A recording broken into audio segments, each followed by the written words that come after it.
Mengkonsumsi yang namanya kopi sekarang bukan jadi pelengkap lagi, tapi sudah menjadi gaya hidup, ya nggak? Lifestyle. Jumlah penikmatnya itu sekarang tiap tahun semakin bertambah, Tom. Iya, Cita. Dan seperti apa sih sebenarnya sejarah dan potensinya di Indonesia? Berikut tayangannya dalam liputan Hasnet 12.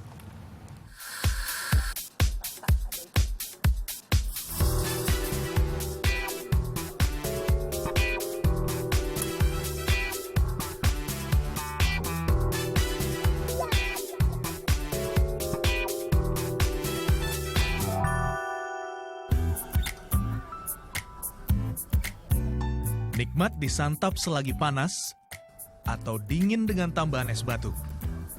Bagi si penikmat, fungsinya pun beragam, mulai dari kebutuhan pribadi hingga penunjang aktivitas sosial. Kopi, salah satu minuman favorit masyarakat tanah air bahkan dunia. Itu sebabnya kopi disebut minuman paling banyak dikonsumsi di dunia setelah air putih. Halo, siapa?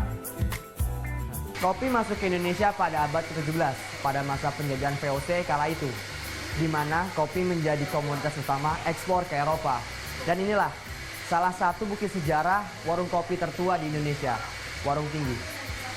Mbak, Arabica 1 kilo. Warung Tinggi, kedai kopi sekaligus perusahaan kopi tertua di Indonesia, berdiri sejak tahun 1878. Pemiliknya Liao Tek Soen. Sudah 4 generasi yang mengelola kedai kopi ini. Lokasinya di Jalan Mangga Besar, Jakarta Barat. Awalnya kedai yang berusia lebih dari 100 tahun ini menjual kopi untuk petani yang menggarap lahan tani di kota Batavia. Mereka itu tuh petani-petani dari belakang sawah-sawah itu semua yang pada kerja itu kalau siang ya mampir, sore mampir makan nasi. Nah sambilan itu ya minum kopi. Nah baru setelah orang tahu kopi itu bisa membangun gairah, semangat dan segala macam, jadi satu kebutuhan. Nah orang pada zaman itu ya setelah merdeka atau gimana, jadi orang tuh butuh kopi itu untuk penyegar semangat, karena orang supaya nggak ngantuk juga kali ya gitu. Setiap generasi keluarga Liao Tek Soen harus memiliki keterampilan memilih biji kopi kualitas super. Biji kopi jantan jadi pilihannya. Cirinya berbentuk oval, sementara biji kopi betina berbentuk pipih.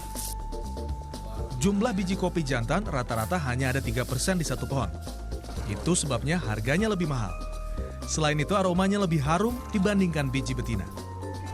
Seleksi kopi yang ketat justru menarik minat pelanggannya dari masa ke masa. Ya karena dari dulu saya minumnya kopi ini.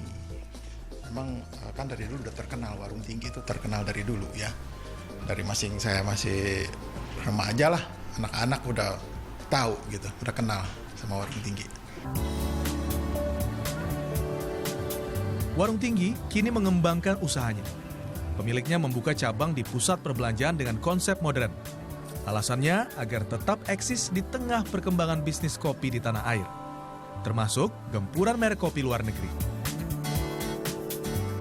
Mereka mau berkembang, dan mereka yang paling penting adalah mereka itu peka melihat kebutuhan orang zaman sekarang. Butuhnya apa? Misalkan internet, disediain fasilitas buat internet. Butuhnya apa? Sofa yang empukan, karena itu menjamin seberapa lama lo bisa nongkrong di situ. Jadi gue pikir coffee shop sekarang ini mereka jeli buat melihat kebutuhan dari masyarakat. Spesies kopi pertama yang ada di Nusantara adalah Arabica. Bibit kopi dibawa oleh VOC dari Malabar, India tahun 1696. Seiring dengan berkembangnya, mengkonsumsi kopi kini menjadi gaya hidup. Kopi tersedia di sepeda seperti ini, sampai kedai mewah.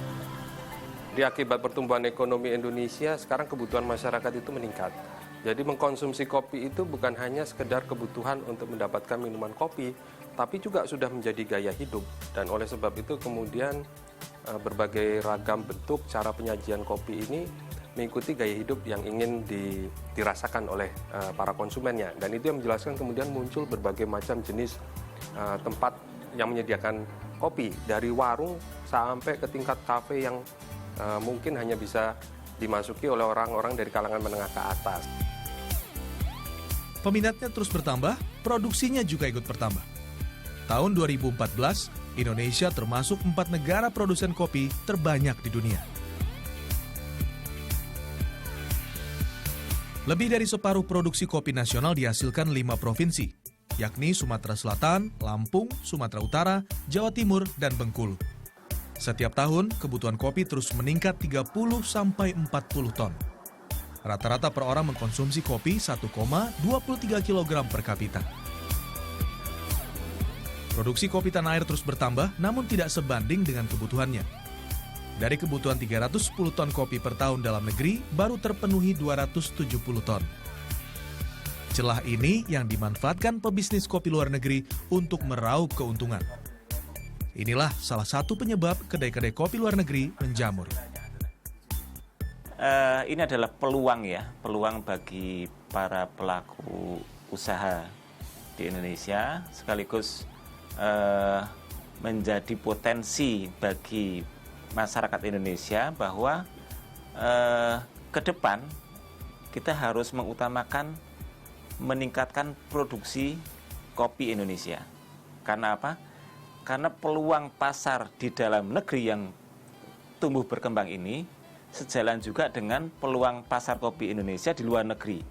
Nah, ini kalau kita tidak bisa mendorong produksi kopi di Indonesia ditingkatkan, yang punya potensi areal luas mencapai 1,2 juta hektar, ini bisa menjadi kita negara yang mengimpor kopi dari luar.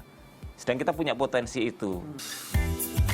Tak hanya menikmati, melirik potensi kopi tanah air bisa menjadi salah satu cara untuk mengembangkan produk dalam negeri. Tentunya, tugas pemerintah mendorong gairah produksi kopi nasional dan partisipasi masyarakat untuk mengembangkan potensi kopi. Agar kopi asli Nusantara bisa menjadi tuan rumah di tanahnya sendiri. Dan tentunya semakin mendunia. Marabi Ferdiansyah, Budi Raharjo melaporkan untuk NET.